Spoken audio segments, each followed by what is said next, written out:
In small-town Michigan, morning mist rolls over empty streets. The houses look peaceful, ordinary, but the air carries a whisper, a warning of a story that will haunt this place forever. A story about a woman who disappeared, and the bunker that tried to swallow her whole. They say you can feel it before you see it, that faint hum of danger that crawls beneath your skin. For Samantha Stites, it began as a shadow at the edge of her life, and ended in a bunker she was never meant to leave. She was an ordinary woman, social worker, bright smile, a life of purpose. But for over a decade, someone had been watching her. Every time she changed her routine, changed her number, even changed her city, he followed. It started small. Phone calls that hung up the moment she answered. A car that idled a little too long outside her apartment. A sense that no matter where she went, she was never alone. Friends told her she was overthinking. Even police reports went nowhere. The evidence was never enough. But Samantha began documenting everything. License plates, timestamps, faces she thought she recognized. Each detail was a breadcrumb of fear. And behind those breadcrumbs, one man, always patient, always closer than she knew. Because one night, the shadow finally stepped into the light. It was October 2022. She had just left work late, an empty parking lot, wind cutting through the air. When she reached her car, the driver's side door was already unlocked. Inside, on the seat, lay a single folded note. "You can't hide from me." She froze. The note smelled faintly of earth and metal, a scent that would later make sense. For days afterward, she stopped sleeping. She changed locks again, bought security cameras, and tried to convince herself she still had control. But he had been building something for years, not just obsession, but a place. And that place waited underground. November 1st. Her co-workers reported her missing after she didn't show up. Her phone pinged once, 30 miles from home, then went dark. Police began searching, but there were no witnesses. No broken glass. No signs of struggle. It was as if she had been lifted straight out of her life. Meanwhile, deep in a rural part of Michigan, beneath a farmhouse no one knew existed, a reinforced metal door sealed shut. The man who had haunted her for years had finally succeeded. But even he didn't understand what he had built, because Samantha was not done fighting.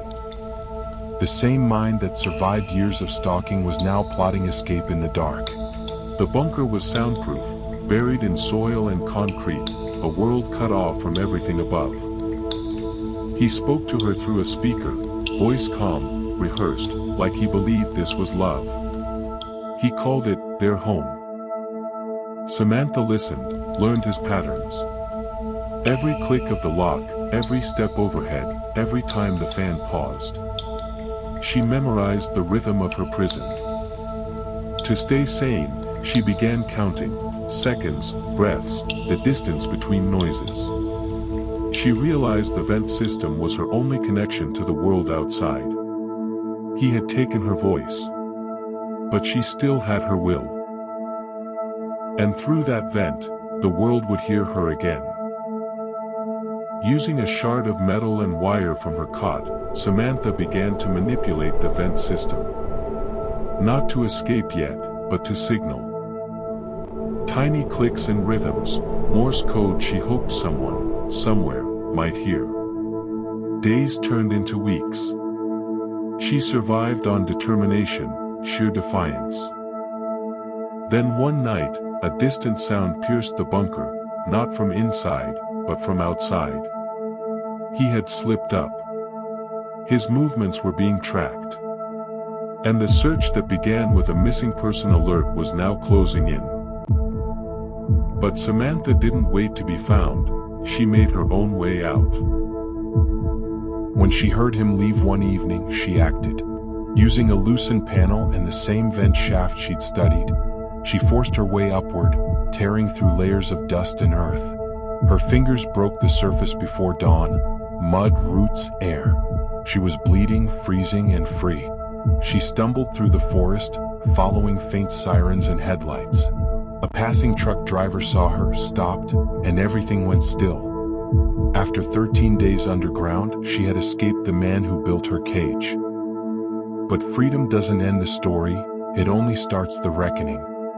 Christopher Thomas was arrested hours later, calm, emotionless.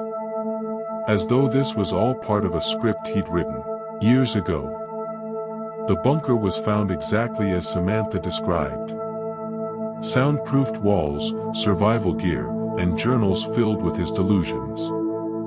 But even in custody, he never explained why.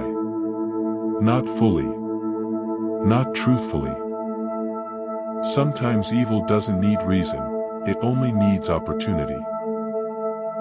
And when obsession turns patient, it becomes something far darker than madness.